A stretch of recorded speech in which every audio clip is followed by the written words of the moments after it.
Vince Pickett, Galloway, Ohio, Central Crossing High School, right out here outside of Columbus. As we mentioned, Mark Martin, a St. Edward's Eagle.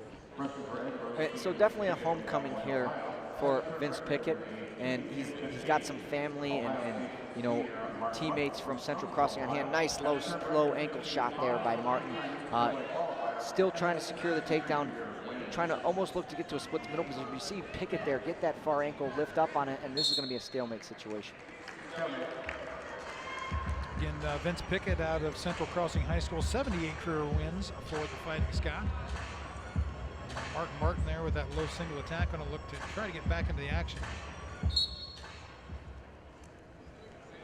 You know, when you're a guy who's now up at this weight class, but you've got the background of being that smaller wrestler with that, you know, we saw those guys down there with the, you know, the Nathan Tomasellos and the Anthony Riveras, those smaller guys with all that action, all those flurries.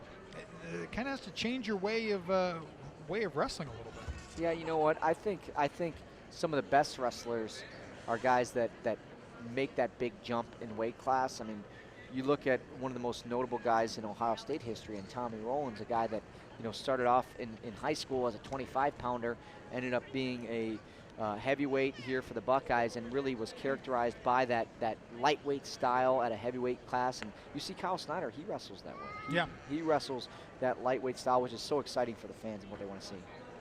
Almost halfway through here this first period. We haven't seen much action after that low shot from Martin, and goes back in. He's got that ankle trapped again, trying to come out the back there. This is where, if you're Martin, you want to hook that bottom leg. And they're in, again, scramble position for Edinboro. Pickett's got that far leg, and Martin's trying to get his head out. He's got the leg hooked. He gets his head out, and there's 2 points. And he's going to secure the 2 points there and still has those legs trapped. Now Pickett gets that out. A 2-0 lead for Martin here with about a minute left in the first period. Nicely done there by Martin. Very persistent, you know, but patient, securing that bottom leg, finding a way to get his head out, get the weight to the far hip to score that takedown that he was unable to score earlier in the period. Pickett with a stand-up, Martin dropping to the legs. This is a position where you see the ref is waving his hand, and he's basically counting, and there's the stalling call. They call Martin for stalling for a failure to work up. And that's a tough position. It's a tough position for a wrestler. There's not much he can do, but the book says that's stalling.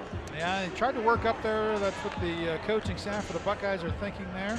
Tom Ryan wanted to talk about that a little bit, but the call has been made, and it's going to stand. Mark Martin there still with a 2-0 lead. Just under a minute left here in the first. You see Pickett here, no real action on bottom. He's really just posturing for position. Then knee slide to a stand-up, forces himself to his feet. Nice standing switch again. We saw that out of Miles Martin earlier, and nothing. Still fighting for that escape, but nice standing switch attempt. You saw that as a successful attempt earlier out of Miles Martin. Same technique here utilized by Pickett for Edinboro. You see the hips there of Mark Martin able to come into play there and able to get those down and fight off that attempt.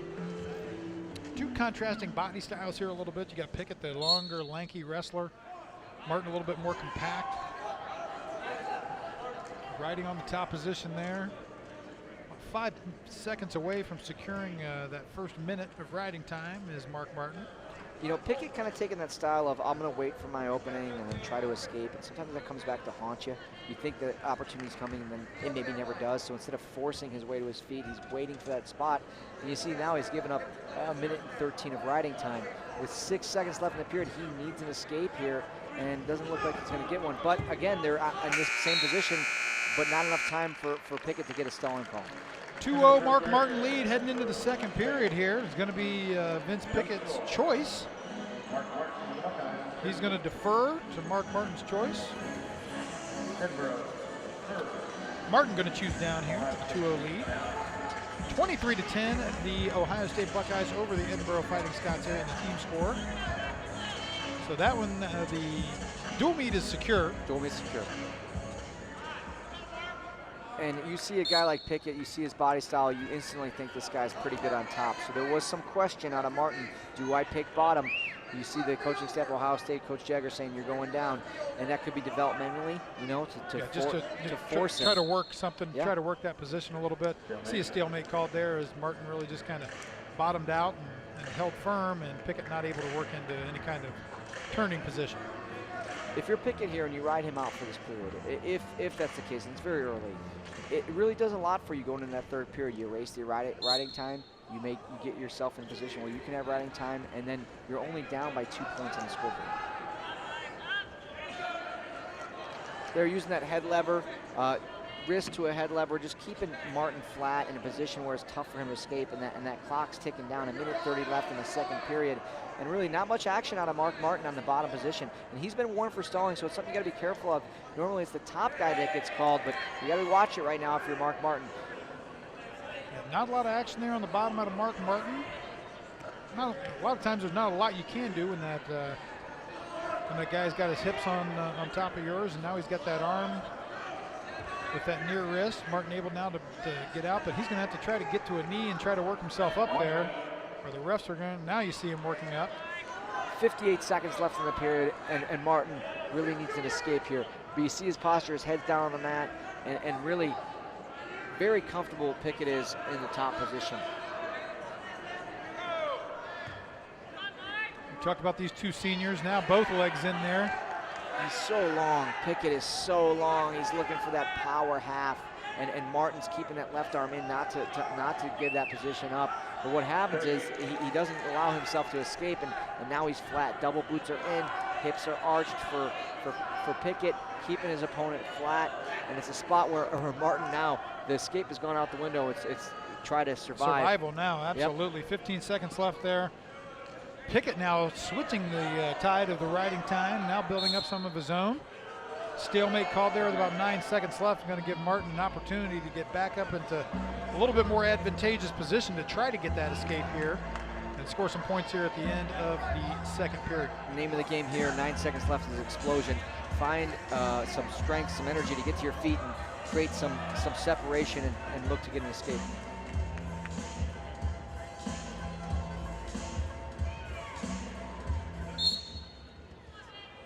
Right back up to that tripod position here. Short time as about 5 seconds on the clock. Not able to get out and secure it, and gonna go neutral here. Needs 2 points. Wasn't able to get away in the first period. Couldn't turn in the second. I think it's a wise call, but he's gonna need a takedown. Should he get that takedown, he's on his way to a riding time point as well, so it's really critical for Martin here to not be too defensive and allow himself to be, get in a spot where Pickett gets in on an attack.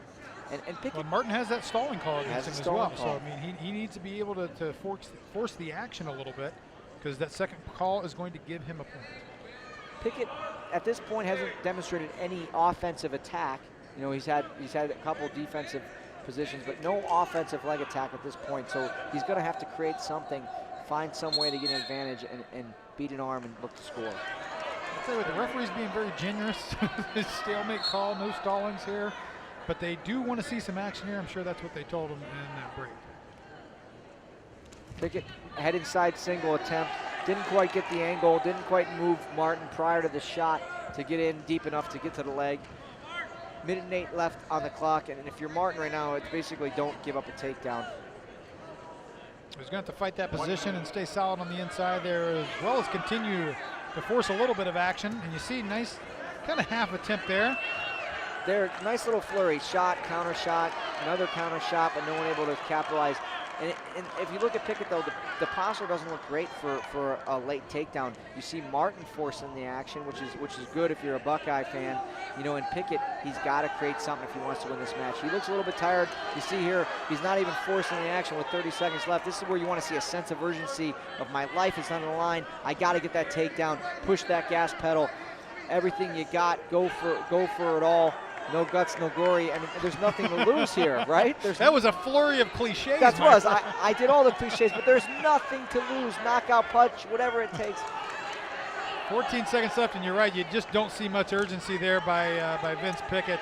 Even that kind of a half shot attempt. Martin content to circle here now, giving up the point, the stalling point with 3 seconds left, but not going to matter there, as he knows that he is not going to get taken down and secure the win for the Buckeyes. Mark Martin, 2-1 victory at 197 pounds.